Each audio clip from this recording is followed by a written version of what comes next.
ಬೆಳಗ್ಗೆಯಿಂದ ನಾವು ಶುರು ಮಾಡಿದ್ರಿಂದ ಎಲ್ಲ ಸದಸ್ಯರು ಕೆಲವೊಂದು ಸಮಸ್ಯೆಗಳನ್ನು ಹೇಳಿದರು. ವಾರ್ಡ್ ನಂಬರ್ 14, 15, 16, 17 ಈ ಇದರಲ್ಲಿ ಅತಿ ಹೆಚ್ಚು ಸಮಸ್ಯೆಗಳಿದೆ. 16ರಲ್ಲಿ ಸ್ವಲ್ಪ ಕಡಿಮೆ ಇರ್ಬೋದು, 17ರಲ್ಲಿ ಕಡಿಮೆ ಇರ್ಬೋದು, 15, 16 ಇದರಲ್ಲಿ ಭಾಳ ಸಮಸ್ಯೆಗಳಿದೆ ಅಂತ ಹೇಳಿದರು. ಹಾಗೆ ಕೌನ್ಸಿಲರ್ ಅವರು ಕೆಲವೊಂದು ಸಜೆಷನ್ಸ್ಗಳನ್ನು ಕೊಟ್ಟರು. ಈಗಾಗಲೇ ಆ ಸಜೆಷನ್ಸ್ಗಳಿಗೆ ನಾನು ಎಲ್ಲ ಪಂಪ್ ಹೌಸ್ಗಳನ್ನು ವಿಸಿಟ್ ಮಾಡಿದ್ದೀನಿ.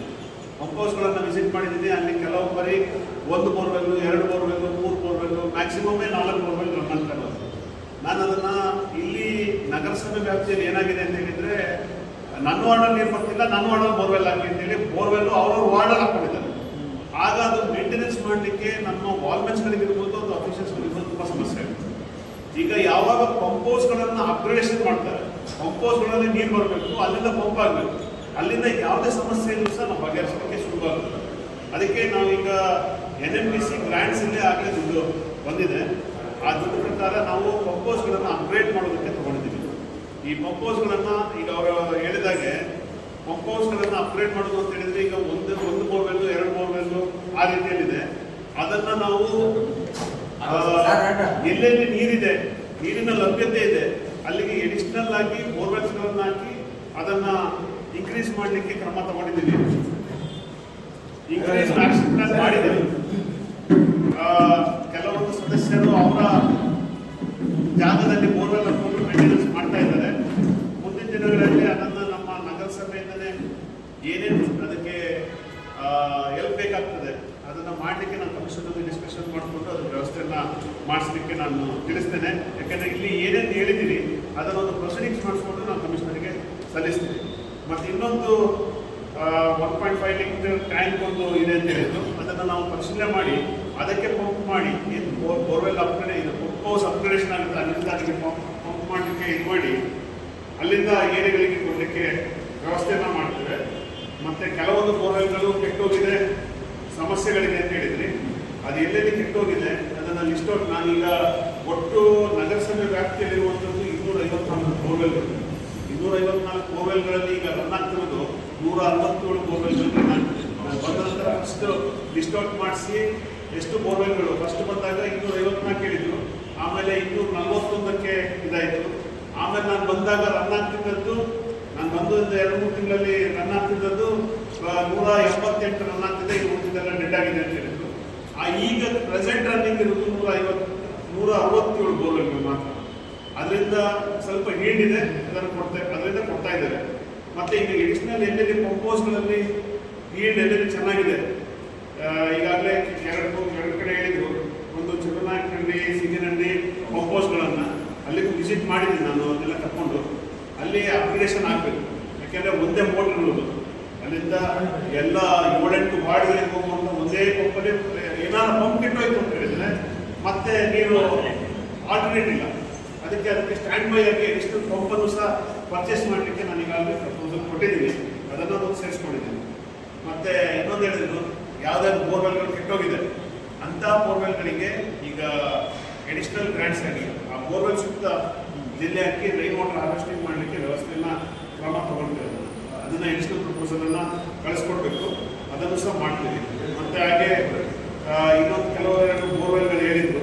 ಕುಂಬಾರಪಾಳ್ಯ ವಾರ್ಡ್ 20 ವಾರ್ಡ್ ನಂಬರ್ 24 15 ಅದರದ್ದು. ಮತ್ತು ಟ್ರಾನ್ಸ್ಫಾರ್ಮರ್ ಅವಶ್ಯಕತೆ ಇದೆ ಅಂತ ಹೇಳಿದ್ರು. 1, 2 ಇಲ್ಲೇ ಹೇಳಿದ್ರೆ 3 ಕಡೆ ಬೇಕು ಅಂತ. ವಾರ್ಡ್ ನಂಬರ್ 12 ಹೊಸ ಬೋರ್ವೆಲ್ಲು ಇದೆ. ಆದರೆ ಇವತ್ತು ಅದರ ಸಮಸ್ಯೆ ಹೇಳ್ತೀನಿ ನಾನು ಹೇಗೆ ಅಂತೇಳಿ.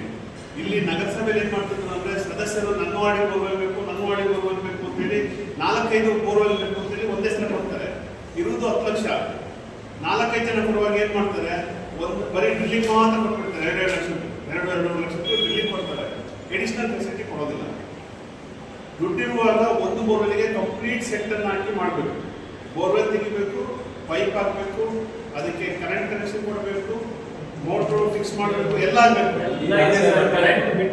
ಅದನ್ನು ಮಾಡ್ತೀವಿ. ಅದು ಯಾವುದಾದ್ರು ಇಲ್ಲ ಕರೆಂಟು, ಅದನ್ನು ತೊಗೊಂಡು ನಾವು ಪ್ರಪೋಸಲ್ ಮೂವ್ ಮಾಡಿ ಅದು ಪ್ರಪೋಸಲ್ ತೊಗೊಂಡು ಮೂವ್ ಮಾಡಿಸ್ತೀವಿ. ಇದಿಷ್ಟು ಅಂತ. ಮತ್ತು ಈಗ OLM ಇದು ಏನಾಗಿದೆ ಅಂದರೆ, ಅಫ್ಸಲ್ ಅವರಿಗೆ ಮೇಂಟೆನೆನ್ಸಿಗೆ ಕೊಟ್ಟಿದ್ದೇವೆ. ಆ ಮೇಂಟೆನೆನ್ಸ್ ಈಗಾಗಲೇ ಕೆಲವೊಂದು ಬಿಲ್ಗಳು ಪೆಂಡಿಂಗ್ ಇತ್ತು. ಅದನ್ನು ಸಹ ನಾವು ಮೂವ್ ಮಾಡಿದ್ದೇವೆ. ನಮ್ಮ ನಗರಸಭೆಯಲ್ಲಿ ಹಣಕಾಸಿನ ಲಭ್ಯತೆಯನ್ನು ನೋಡಿಕೊಂಡು ಅವ್ರಿಗೆ ಪೇಮೆಂಟ್ ಮಾಡ್ತಾ ಇದ್ದೇವೆ. ಯಾಕಂದರೆ ಹಳೆಯ ವರ್ಷದಲ್ಲ ಅವರಿಗೆ ಪೇಮೆಂಟ್ ಬಾಕಿ ಇದೆ. ಅದನ್ನು ಪೇಮೆಂಟ್ ನಾವೇ ಟ್ಯಾಕ್ಸ್ ಎಷ್ಟು ಕಟ್ತೀವಿ ಸರ್, ಆ ಟ್ಯಾಕ್ಸ್ ಎಲ್ಲ ನಾವೇ ತಗೊಂಡು ಬಂದು ಜನಗಳ ಹತ್ರ ನಾವೇ ಟ್ಯಾಕ್ಸ್ ಎಷ್ಟು ಕಟ್ತೀವಿ ಅದೆಲ್ಲ ಏನು ಮಾಡ್ತಿದ್ದ. ಯಾವ್ದನ್ನ ವಾಡಿಗೆ ಯಾವ್ದನ್ನ ಸಮಸ್ಯೆ ಬಂದ್ರೆ ಯಾವ್ದನ್ನ ಹೇಳಿದ್ರೆ ಕಂಟ್ರಾಕ್ಟರ್ಗೆ ಹೇಳಿದ್ರೆ ಅವನೇನು ಹೇಳ್ತಾನೆ ನನಗೊಂದು ₹1 ಬರ್ಬೇಕು. ಯಾಕೆ ಬಾಕಿ ಇದ್ದೀರಾ ನೀವು ಅವಂಗೆ? ಯಾವ್ದು ₹1 ಯಾರು ಯಾವ ಎಷ್ಟು ಜನ ಕಂಟ್ರಾಕ್ಟ್ ಇರಲಿ ಸರ್, ₹1 ಯಾವ್ದು ಅವಕ್ಕೆ ಬಾಕಿ ಇರೋದು ಅವನಿಗೆ. ಯಾವ್ದು 5 ಲಕ್ಷ ಬಿಲ್ ಇದೆ ಹೋಗಿ ಸ್ಪಾಟ್ ಇನ್ಸ್ಪೆಕ್ಷನ್ ಮಾಡಿ ಕ್ಲಿಯರ್ ಮಾಡಿ ಸರ್, ಅವ್ರು ಕೆಲಸ ಮಾಡಬೇಕು. ಇದು ಏನಾಗಿದೆ ಅಂತ ಹೇಳಿದ್ರೆ ಸಮಸ್ಯೆ 2021-22ರಲ್ಲಿ ಮಾಡಿರುವಂತ ನಿರ್ವಹಣೆ ಬಿಲ್ಲಿಗೂ ಸಹ ಪೇಮೆಂಟ್ ಮಾಡಿಲ್ಲ. ಇಲ್ಲ ಸರ್, ಅವ್ರು ಬಂದು ಇವಾಗ ಹೊಸ ಕಾಂಟ್ರಾಕ್ಟರ್ ಅವ್ರು ಬಂದು 1 ವರ್ಷ ಆಗಿಲ್ಲ ಸರ್. ಅವರಿಗೆ ಕೊಟ್ಟು ಎಷ್ಟು ವರ್ಷ ಆಯ್ತು? ಅವ್ರು ಬಂದು 1 ವರ್ಷ ಆಯ್ತಲ್ಲ, 3 ವರ್ಷ ಆಗಿದೆ ಸರ್. ರೆಡ್ಡಿ ಅವರು ಮಾಡ್ತಾರಲ್ಲ ಸರ್, ರೆಡ್ಡಿ ಅವ್ರಿಗೆ ಸಾಲ್ಗೆ 2 ಸಾಲ್ ಕರೆಕ್ಷನ್ 2 ವರ್ಷ ಮಾಡಿದ್ದಾರೆ ಅವರು. ಅವರಿಗೆ 3 ವರ್ಷ ಮಾಡೋ ಮ್ಯಾಕ್ಸಿಮಮ್ ಕ್ಲಿಯರ್ ಮಾಡ್ಕೊಂಡಿರ್ತಾರೆ. ಇವಾಗ ಏನಾಗಿದೆ ಅಂದ್ರೆ ಸರ್, ಅವರು ತಾಲೂಕು ಆಫೀಸ್ ಹತ್ರ ಏನಾದ್ರು ಡಿಮ್ಯಾಂಡ್ಸ್ ಇದ್ರೆ ಕೂತ್ಕೊಂತಾರೆ, ಬೇಕೇ ಬೇಕು ನ್ಯಾಯ ಬೇಕು ಅಂತ. ಇವ್ರು ನೀವು ಬಿಲ್ ಕೊಟ್ಟಿಲ್ಲ ಅಂದ್ರೆ ನಾನು ರೆಡಿ ಮಾಡಲ್ಲ ಅಂತ ಕೂತ್ಕೊಂಡ್ಬಿಡ್ತಾರೆ. ಅವಾಗ ಪಬ್ಲಿಕ್ ಏನಾಗ್ತದೆ ಡೈರೆಕ್ಟ್ ಆಗಿ ಅವ್ರು ಹೇಳ್ತಾರೆ ಯಾಕೆ ಅವ್ನು ಕಂಟ್ರಾಕ್ಟ್ ಏನಕ್ಕೆ ತಗೋಬೇಕು, ನಾ ಏನ್ ಹೇಳ್ತಾರೆ ಟೆಂಡರ್ ಏನಕ್ಕೆ ಸರ್ ಎತ್ತಬೇಕು, ಅವನ ಕೈ ಶಕ್ತಿ ಇದ್ರೇನೆ ಎತ್ತಬೇಕು. ಅವ್ರು ನಮ್ಗೆ ಹೇಳಕ್ ಅವಕಾಶ ಇಲ್ಲ. ಅವ್ರಿಗೆ ನಮ್ಗೆ ₹1 ಬರ್ಬೇಕಂತ ಅವ್ರು ನಮ್ಗೆ ಹೇಳಕ್ ಅವಕಾಶ ಇಲ್ಲ. ನಿಮ್ಗೆ ಬಂದು ಹೇಳ್ಬೋದು ನನ್ಗೆ ಬಿಲ್ ಮಾಡ್ಕೊಡಿ ಅಂತ. ಸದಸ್ಯರಿಗೆ ಹೇಳಕ್ಕೆ ಅವ್ರಿಗೆ ಅವಕಾಶ ಇಲ್ಲ. ಸಮಸ್ಯೆ ನಮ್ಗೆ ಹೇಳ್ತಾರೆ ಒಂದು 20 ಲಕ್ಷ ಕೊಡಿ, ನಾವು ಬಿಲ್ ಮಾಡ್ಕೊಂಡು ನಿಮ್ಗೆ ಕೊಟ್ಟಿದ್ದು ದುಡ್ಡು ಅಂದ್ರೆ ನಾನು ಸದಸ್ಯರಾಗಿ ಅವ್ರು ದುಡ್ಡು ಕೊಡ್ಬೇಕಾ? ಆಯ್ತು, ಅವರ ಸಮಸ್ಯೆಯನ್ನ ಕಮಿಷನರಿಗೆ ಅವರ ಸಮಸ್ಯೆಯನ್ನು ತಿಳಿಸ್ತಾರೆ ಸರ್. ಮಾಡಿ ಸರ್, ನಾವೇನ್ ಹೇಳ್ತಾ ನಿಮ್ದು ನಾವು ಅದೆಲ್ಲ ನಮ್ಗೆ ಸಂಬಂಧ ಇಲ್ಲ. ನಮ್ಗೆ ಯಾರನ್ನ ಕೆಲಸ ಹೇಳಿದ್ರೆ ಅವ್ರು ಮಾಡ್ಕೊಡೋದಿಲ್ಲ ಏನಕ್ಕೆ ಸರ್, ಅದು ನಾವು ಹೇಳೋದು. ನಾವ್ ಏನಕ್ಕೆ ನಮ್ಮ ಮನೆಗೆ ಹೇಳ್ತೀವ, ಜನರ ಸಮಸ್ಯೆಗೆ ಹೇಳೋದು. ನೀರು ಇಲ್ದಿರಾದ್ರೆ ನಮ್ಗೆ ಫೋನ್ ಬರೋದು, ನಿಮ್ಗೆ ಬರಲ್ಲ. ನಿಮಗೆ ಸಮಸ್ಯೆ ಬರೋದು ಅದ ರೀತಿ ಮಾಡ್ತಾರ. ಏನಪ್ಪ ನಾಳೆ ಶುಕ್ರವಾರ ಇವತ್ತು ನೀರಿಲ್ಲಲ್ಲಪ್ಪ ಅಂತ ಮಾಡ್ಲೇಬೇಕು. ನಾವು ಸಮಸ್ಯೆ ತೀರ್ಮಾನ ಮಾಡಲೇಬೇಕು. ಅದೇ ಟ್ಯಾಂಕರ್ ಇದೆ ಹೇಳಿದ್ರಿ. ಟ್ಯಾಂಕರ್ ಇದ್ದು ನಾವು ಬಂದ ನಂತರ ಫಸ್ಟ್ ಒಂದು ಕೆಟ್ಟೋದ ಇದಕ್ಕೆ ಇಮಿಡಿಯೇಟ್ ಆಗಿ ಒಂದು ಟ್ಯಾಂಕರ್ ಅನ್ನ ರೆಡಿ ಮಾಡಿಸಿದ್ವಿ. ಆಮೇಲೆ ಆಲ್ರೆಡಿ ಹೊಸ ಟ್ಯಾಂಕರ್ ಅನ್ನ ರೀತಿ ಚಾರ್ಜಿ ಪ್ರಕ್ಯೂರ್ ಮಾಡ್ತೀವಿ.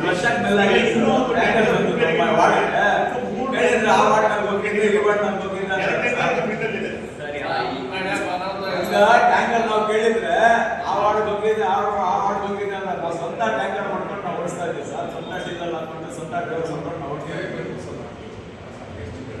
ಕೊಡುವುದನ್ನು ಸರ್ಕಾರ ಕೊಡುವುದು ಏನಾಗ್ತದೆ ಸರ್, ಕಷ್ಟ ಆಗುತ್ತೆ. ₹1 ಕೋಟಿ ಬರುತ್ತೆ ಸರ್. ಈಗ ಕೇಳಿಲ್ಲ ಹೇಳಿ ಸರ್, ವಾಟರ್ ಸಪ್ಲೈಗೆ ₹1 ಕೋಟಿ ಬರುತ್ತೆ ಅಂತ ಹೇಳಿ 10 ಲಕ್ಷ ಮಾಡ್ಬಿಟ್ಟು ಅದು ಕ್ಲೋಸ್ ಆಗಿಬಿಟ್ಟು ದುಡ್ಡೇ ಎಲ್ಗೋಗುತ್ತೆ. ಯಾರು ಕೇಳಿದ್ರೆ ಇವಾಗ ನಾವು ಹೇಳ್ತಾರಲ್ಲ ಆ ಥರ ನಾವು ಬಿಟ್ಟು ಇಲ್ಲ, ಅದೇನಿದೆ ನೋಡಿದ್ವಿ ಸರ್, ಕಣ್ಣಾರ ನೋಡಿದ್ವಿ ನಾವು 5-6 ವರ್ಷ ಇವಾಗ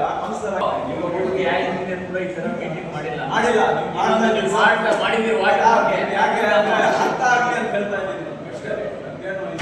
ಅಲ್ಲ, ರೆಡಿ ಮಾಡಕ್ಕಾಗಲ್ಲ. ಇರೋ ಪ್ರಾಬ್ಲಮ್ ಹೇಳ್ತೀರ. ಆಮೇಲೆ ನಾನು ನೋಡಿರುವ ಹಾಗೆ ಈಗ ಪಂಪೋಸ್ ಅಪ್ಗ್ರೇಡೇಷನ್ ಆಗಬೇಕು. ನಾವು ಬಂದ ತಕ್ಷಣ ಅದನ್ನೇ ನೋಡಿದ್ದು. ಅದಕ್ಕೆ ನಾನು ಪ್ರಪೋಸಲ್ ಕೊಟ್ಟಿದ್ದೇನೆ.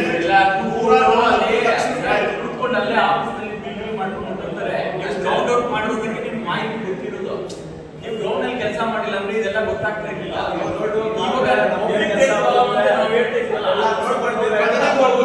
ಅದು ಬರಲ್ಲ ನಮಗೆ. ಅಲ್ಲ, ಈಗ ನೀವು ಹೇಳಿದಾಗೆ ಗೌರ್ಮೆಂಟ್ ಇಂದ NNPC ಗ್ರಾಂಟ್ಸ್ ಅಲ್ಲಿ ₹104 ಲಕ್ಷ ಬಂದಿದೆ ವಾಟರ್ ಸಪ್ಲೈ. ವಾಟರ್ ಸಪ್ಲೈ ಬಂದಿರೋದನ್ನ ನಾನು ಕೆಲವು ಪ್ರಪೋಸ್ಗಳನ್ನ ಅಪ್ಗ್ರೇಡೇಷನ್ ಇಟ್ಕೊಂಡಿದ್ದೇನೆ. ಮತ್ತೆ ಎಲ್ಲೆಲ್ಲಿ ಮೋಟರ್ ಮುಂದೆ ಇದೆ ಅದನ್ನ ಸ್ಟ್ಯಾಂಡ್ ಬೈ ತಗೊಂಡಿದ್ದೇನೆ ಪ್ರಪೋಸಲ್. ಯಾಕೆಂದ್ರೆ ಅದು ಅದು ಇಂಪಾರ್ಟೆಂಟ್ ಅಂತ ಹೇಳಿ ತಗೊಂಡಿದ್ದೇನೆ. 7 ವಾರ್ಡ್ಗಳಿದೆ ಸರ್, 7 ವಾರ್ಡ್ಗಳಿದೆ. 7 ವಾರ್ಡ್ಗೆ ಅವಾಗ ಅಲ್ಲಿ 4 ಬೋರ್ ಐತೆ. ಪ್ರೆಸೆಂಟ್ ಐತೆ ಬೋರ್ ಹಾಕಂಗಿಲ್ಲ. 4 ಬೋರ್ ಐತೆ. ಅದು ಚಿಕ್ಕ ಪಂಪಸ್ ಹಾಕ್ಬಿಟ್ರೆ 7 ವಾರ್ಡ್ಗೆ ಸರ್ ಒಂದು ಗಂಟೆಗೆ ನೋಡಿ. ಅವಾಗಲೇ ನಾನು ಟ್ಯಾಂಕ್ ಹೇಳಿಲ್ಲ ಸರ್. ಆ ಟ್ಯಾಂಕ್ ಬೋರ್ವೆಲ್ಸಿದ್ದಾರೆ 2.5 ಇಂಚ್ ಪೈಪ್ ಮೇಲೆ ಬರ್ತಾರೆ ಅಷ್ಟೇ. ಅಷ್ಟು ಬಂದು ಅಷ್ಟು 2-3 ಅವರು ಮೇಂಟೈನ್ ಆಗ್ತಾರೆ. ಇವಾಗ ಪಂಪಸ್ ಹಾಕಿದ್ರೆ ಜಾಸ್ತಿ ಬರುತ್ತೆ ಸರ್. ನೀರು ಅಲ್ಲಿ ಒಂದು ಪಂಪಸ್ ಹಾಕ್ತೀವಿ ನೀವು 7 ವಾರ್ಡ್ಗೂ ಟ್ಯಾಂಕ್ ಇದೆ ನಮಗೆ. ಟ್ಯಾಂಕ್ ಐತೆ, ಎಲ್ಲ ಐತೆ, ಸಂಪ್ ಐತೆ, ಎಲ್ಲ ಐತೆ. ಅಲ್ಲಿ ಒಂದು ಬಸ್ ಹಾಕಿದ್ರು ಸರ್, ಅಷ್ಟು ಸೌಕರ್ಯ ಅಲ್ಲಿ ಆಗಲ್ಲ. ಎಲ್ಲ ಈ 7 ವಾರ್ಡ್ ಸ್ಲಮ್ ವಾರ್ಡ್ ಸರ್, ಅದು ಎಲ್ಲ ಸೌಕರ್ಯ ಆಗ್ತದೆ. ಅಲ್ಲಿಗೆ ಬೊಮ್ಮನ್ ಕೆರೆಯಲ್ಲಿ ಅವ್ರು ಬೇಕು ಮಂಗಳಾದವ್ರು ಸರ್ ಆಲ್ರೆಡಿ ಅವರು ಮಾಡಿ ಸುಮಾರು ಕಿಲೋಮೀಟರ್ ಲೈನ್ ಮಾಡಿ ಎಲ್ಲ ಬೋಕಸ್ ಬಿಲ್ಡಿಂಗ್ ಮಾಡಿ ತಿಂಗಳು ಹೋಗಿದ್ದಾರೆ. ಅದೇ ಸರ್, ರಿಕ್ವೈರ್ಮೆಂಟ್ ಜಾಸ್ತಿ ಇದೆ. ಸರ್ 63 ಇದ್ರೆ ಏನ್ ಮಾಡಿದ್ರು ಗೊತ್ತಾ?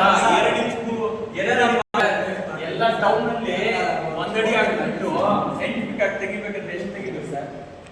ಮೇಲೇನೆ ಆಗ್ಬಿಟ್ಟು ಹೋಗಿದ್ರೆ ಮೊನ್ನೆ ರೋಡ್ಸ್ ಮಾಡುವಾಗ ಎಲ್ಲ ಪೈಪ್ ಲೈನ್ಸ್ ಹೋಗಿದ್ರು. STP ಒಳ್ಳೆ ಕ್ವಾಲಿಟಿದೇ ಹಾಕಿದ್ರು. ಅವ್ರು ಏನು ಕ್ವಾಂಟಿಟಿ ಖಾಲಿ ಮಾಡ್ಬಿಟ್ಟು ಹೋಗೋದು ಎಲ್ಲ ವೇಸ್ಟ್ ಆಗೋದು. ನಮ್ಮಲ್ಲಿ ಕೆಲವು ಮಾತ್ರ ನಮ್ಗೆ ಮಾಡ್ಕೊಂಡು ಇಡೀ ಟೌನ್ ಅಲ್ಲಿ ನಮ್ಮ ಗ್ರಾಮದಲ್ಲಿ ಒಂದು 2-3 ಲೈನ್ ನಾವು ಲಿಂಕ್ ಮಾಡ್ಕೊಂಡಿದ್ದೀವಿ. ಎಷ್ಟು ಕಿಲೋಮೀಟರ್ ಅಂತ ಹಾಕಿದ್ದಾರೆ? ಅದು ಎಷ್ಟು ವಾರ್ಡ್ ಕವರ್ ಆಗಿದೆ? ಅವಾಗ ಇರೋ ಆಪರೇಟ್ ವಾಟರ್ ಸಪ್ಲೈ ಬೋರ್ಡ್ ಆಗ್ಬೇಕು